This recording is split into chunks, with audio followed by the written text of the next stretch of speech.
అంటమురా కారణాలు దొరకవు నువ్వు దూరం పోవాలన్నా నీకు నాకు మధ్యలో దూరం రావాలన్నా వద్దు అంటూ ఆ క్షణాన్ని ఏడుస్తూ ఆపనా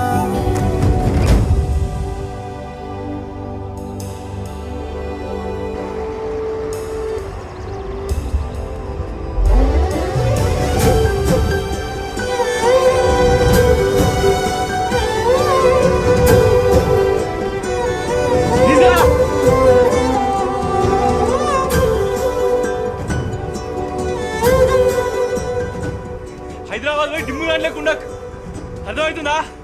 మీ మామగారు ఏమంటే చెప్పు, బండి గురిస్తే హైదరాబాద్ వెళ్తాం. మామా నీ మీద మాకేం కోపం లేదురా.